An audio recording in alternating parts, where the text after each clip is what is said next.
നിങ്ങളുടെ ഫേവറേറ്റ് സീരിയലുകൾ ടിവിയിൽ വരുന്നതിന് മുൻപേ സൺ നെക്സ്റ്റ് ആപ്പിൽ കാണാം. ഇനി എല്ലാവർക്കും മുൻപേ കാണൂ. ഇപ്പോൾ തന്നെ സൺ നെക്സ്റ്റ് ആപ്പ് ഡൗൺലോഡ് ചെയ്ത് സബ്സ്ക്രൈബ് ചെയ്യൂ.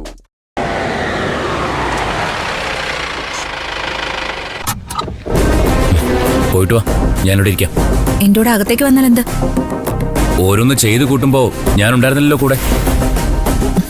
ചോദ്യങ്ങളെ സ്വയം നേരിട്ടാ മതി. ഓ, ഇപ്പൊ അവളായിരുന്നെങ്കിൽ ചാടിക്കയറി ചെന്നേനല്ലോ. അവളെ അങ്ങനെ ഒരിക്കലും പോലീസ് വിളിപ്പിക്കില്ല.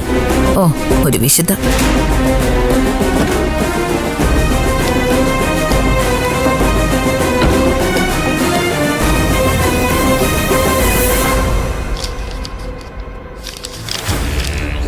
സർ.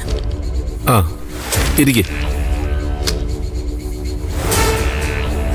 റൂബിയുടെ സ്വർണത്തെക്കുറിച്ച് ചോദിക്കാനാണ് വിളിപ്പിച്ചത്. റൂബിയുടെ ബന്ധുക്കൾ തന്ന പരാതിയിൽ പറയുന്നത് ആ സ്വർണം മുഴുവൻ ചന്ദ്രലേഖ എടുത്തുന്നോ? ഒരിക്കലും ഇല്ല സർ. എനിക്ക് ആ സ്വർണം റൂബി തന്നിരുന്നു എന്നുള്ളത് നേരാ. കല്യാണശേഷം ഞാനത് മടക്കി കൊടുക്കുകയും ചെയ്തു. അത് വിശ്വസിക്കാൻ പറ്റില്ലല്ലോ ചന്ദ്രലേഖയെ. കല്യാണം കഴിഞ്ഞിട്ട് ചന്ദ്രലേഖ നേരെ പോയത് സിദ്ധാർത്ഥന്റെ വീട്ടിലേക്കല്ലേ?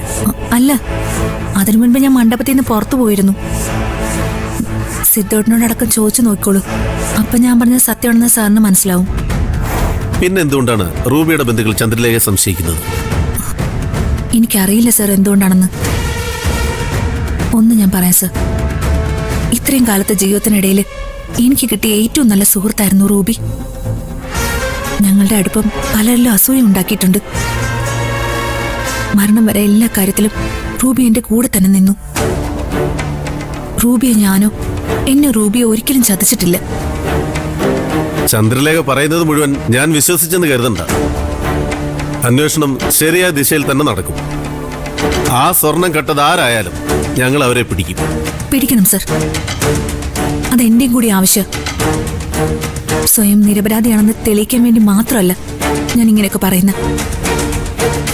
റൂബിയുടെ സ്വർണം എടുത്തത് ആരാണെന്ന് എനിക്കും കൂടി അറിയണം. അതുകൊണ്ട് ഞാനിപ്പോഴും വിശ്വസിക്കുന്നത് ആ സ്വർണത്തിന്റെ കാണാതാകലും റൂബിയുടെ മരണവും തമ്മിൽ എന്തോ ബന്ധമുണ്ടെന്നാ. കട്ടവൻ തന്നെ ആയിരിക്കും കൊന്നത്. സ്വർണത്തിന് വേണ്ടിയായിരിക്കും അയാൾ റൂബിയെ കൊന്നത്. ശരി, ഞങ്ങളൊന്ന് അന്വേഷിക്കട്ടെ. തൽക്കാലം ഇപ്പം പൊയ്ക്കുള്ളൂ. ഇനിയും വിളിക്കും. വരണം. വരാം സർ.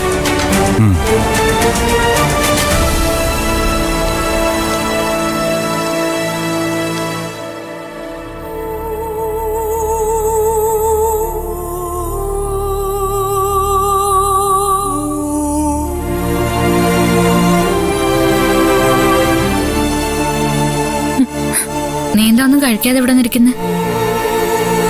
വിശപ്പില്ല എടുത്തേ. എടുത്തേ, നാളെന്താ? അല്ല, എന്തെങ്കിലും സംഭവിച്ചാലോ? എന്ത് സംഭവിക്കാനാ? ഞാൻ നിന്നോടൊരു വാക്ക് പറഞ്ഞിട്ടുണ്ടെങ്കിൽ അത് നടന്നിരിക്കും.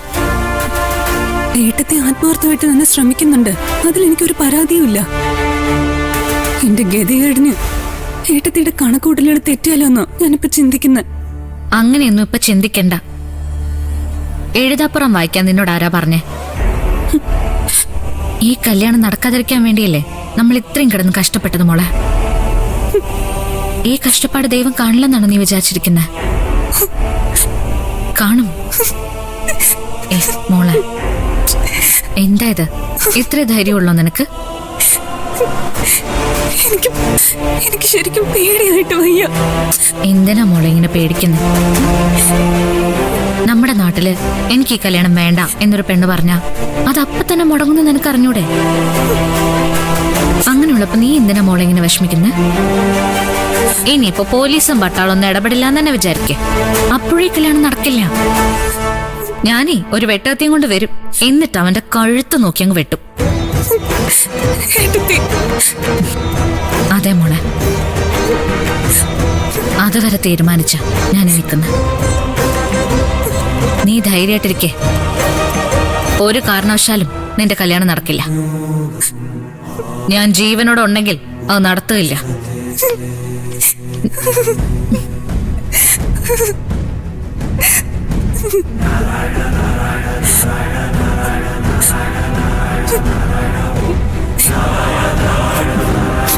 സ്റ്റേഷനിൽ നിന്ന് ഇടപെടലുണ്ടാവുമെന്ന് തന്നെയാ എനിക്ക് കിട്ടിയ വിവരം. താലി കെട്ടുന്നതിന് മുൻപ് പോലീസ് വരും, ശരത്തിനെ കൊണ്ടുപോവുകയും ചെയ്യും. അങ്ങനെ സംഭവിച്ച പിന്നെ എനിക്ക് ധൈര്യമായിട്ട് പറയാം, ഇങ്ങനെ ഒരുത്തനെ എനിക്ക് വേണ്ടെന്ന്. എന്നെ അമ്മയും മുത്തശ്ശൊന്നും എന്നെ നിർബന്ധിക്കയില്ലല്ലോ. അവര് നിർബന്ധിച്ചാലും ഈ കെട്ട് നടക്കില്ല. നിന്റെ കാര്യങ്ങൾ തീരുമാനിക്കുന്നത് അവരല്ല, ഞാനാ, നിന്റെ ഏട്ടത്തി അമ്മ. ഞാനത് തീരുമാനിച്ചു കഴിഞ്ഞു. ഇനി അതിലൊരു മാറ്റവും ഇല്ല. നീ സമാധാനായിട്ടിരിക്കെ. ചെന്ന് കഴിക്കാൻ നോക്കാം. ഞാനല്ലേ പറയുന്ന ചെല്ല്. വാ, എനിക്ക് ചെല്ല്.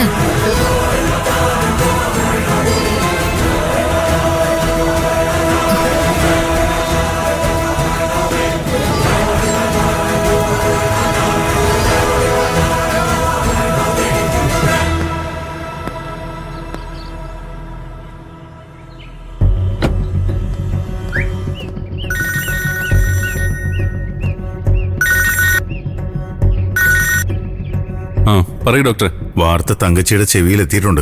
ആ ഞാൻ തന്നെ അത് പറഞ്ഞത്. ശ്ശേ, അത് വേണ്ടായിരുന്നു. അതിന് അവർക്കെന്താ ചെയ്യാൻ പറ്റുന്നേ? എന്ത് ചെയ്താലും ഞാനത് നേരിടും. തങ്കച്ചി ആരാണെന്നറിയാലോ. പണത്തിന് വേണ്ടി എന്തും ചെയ്യാൻ മടിയില്ലാത്ത ഒരാളവര്. എന്ന് വെച്ച് പേടിച്ചൊളിക്കാൻ പറ്റുമോ? ഒരു വീട്ടിൽ കയറി വന്ന് അവിടെ ആരുടെ അനുവാദം ഇല്ലാതെ അവിടുന്ന് കാശെടുത്തോണ്ട് പോകുന്നത് മര്യാദയാണോ?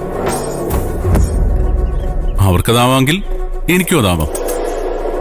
അവര് വിതച്ചത് തന്നെയാ കൊയ്തത്. അതൊക്കെ ശരിയാ. എന്നാലും എന്തെങ്കിലും അവര് ചെയ്താ? ഡോക്ടർ പേടിക്കണ്ട, എന്നെ അവരൊന്നും ചെയ്യില്ല. ചെയ്താ അവരനുഭവിക്കും. അതുകൊണ്ട് എന്റെ കാര്യം ഓർത്ത് ഡോക്ടർ ടെൻഷൻ അടിക്കണ്ട. ആ സ്വാമിയെ സൂക്ഷിക്കണം. ചതിയന അടുപ്പിക്കരുത്. എല്ലാരും എനിക്ക് നല്ലതുപോലെ അറിയാം. നമ്മളീ കാണുന്ന സ്വാമിയൊന്നും അല്ല അയാളെന്ന് ആദ്യമേ മനസ്സിലാക്കിയതാ ഞാൻ. ചിലപ്പോ തോന്നും അയാൾ എല്ലാവരുടെയും ദാസനാണെന്ന്. ചിലപ്പോ തോന്നും എല്ലാവരുടെയും ബോസാണെന്ന്. രണ്ടായാലും എനിക്ക് പ്രശ്നമൊന്നുമില്ല. എല്ലാം ആലോചിച്ചുറപ്പിച്ചിട്ട് തന്നെയാ ഞാൻ ആ കാശെടുത്തത്. ഇതിനെ തുടർന്ന് വരുന്ന എല്ലാ പ്രശ്നങ്ങളും ഫേസ് ചെയ്യാൻ ഞാൻ തയ്യാറാ.